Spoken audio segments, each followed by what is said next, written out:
Hi, I'm Richard. We're gonna talk about setting up your M6000. You're gonna get two boxes. One is the concentrator, which is all by itself in this box. We're not gonna worry about that guy right now. And then the other box has the rest of the machine. So you're gonna open up the box. It's gonna have a large box inside, right here. And then you're gonna pull that out and set it off to the side. Underneath that is your cart,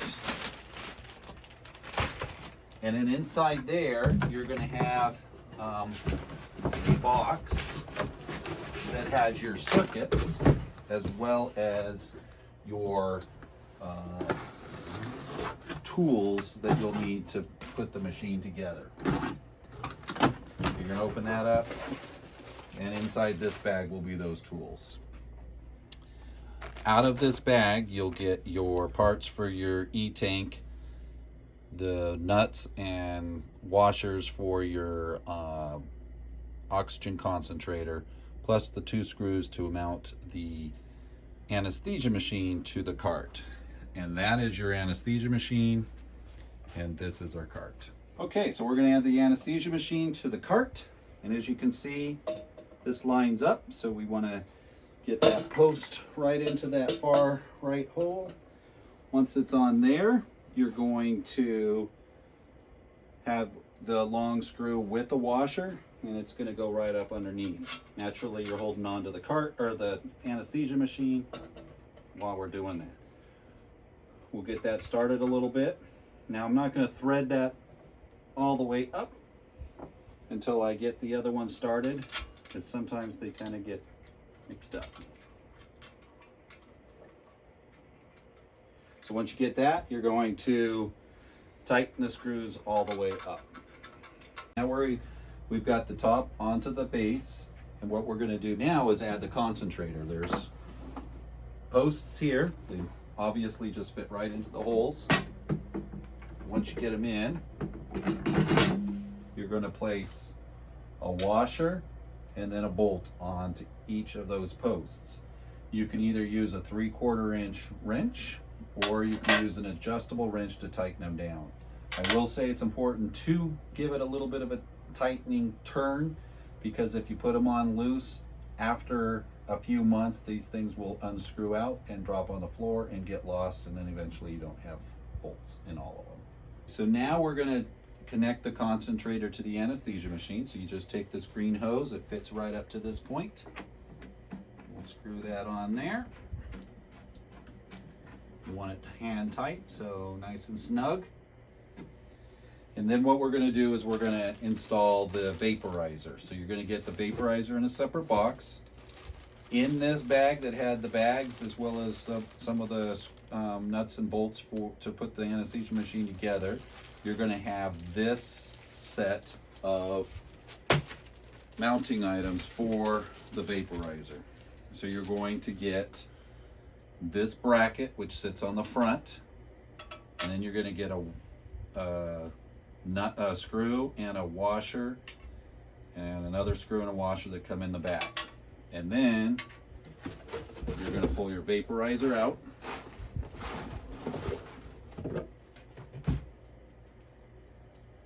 So we're going to attach that guy there.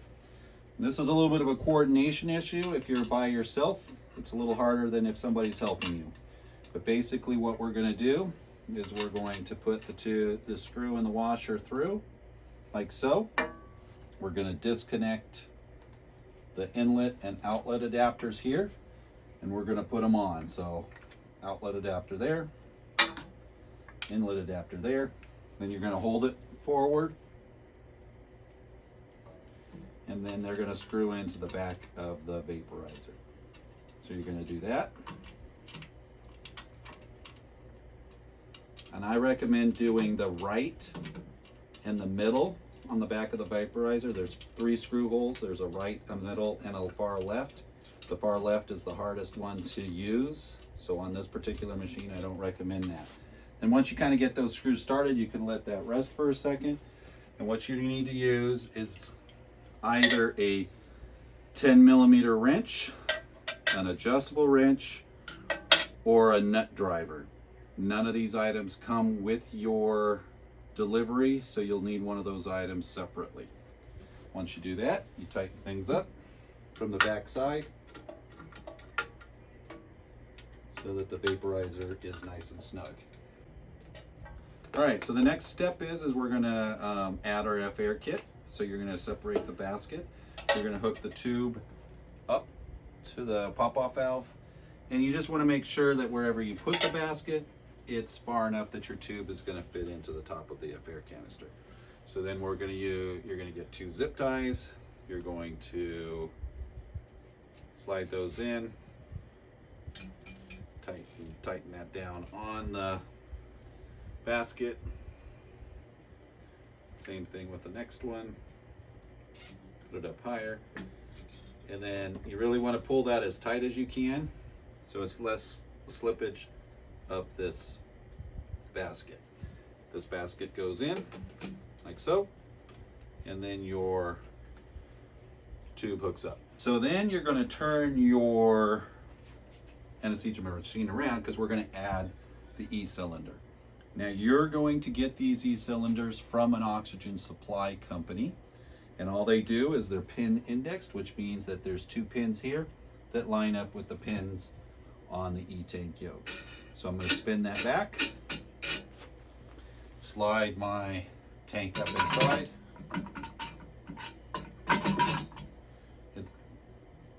The holes on the pins will fit into the yoke. I'm going to tighten this back down nice and tight, and then I'm going to add my E-tank key, which fits right on there, and you can lock it in by attaching it to either this point or onto the E-tank regulator, which is right over here. And then you can turn this on to check it if you have the tank. And as you can see on here, there's a full tank in here. And then the only other item we're going to do is we're going to add our IV pole, which slides in here. And then the wing nut screws will go right in and tighten up your pole. And we can adjust our pole how we want. And then you have an extra one, which I just recommend screwing all the way in. One more thing, which is the non-rebreather or the universal control arm. So you're going to pull out the bracket, and we'll move this out of the way so you can see what we're doing. This just drops in and that screws down. Then the universal control arm goes on, drops in. Use another one of these brackets, thread it in through the back. Tightens down so it won't come off. If you're ready to, you can put the bag on, and the non-rebreather can go on as well.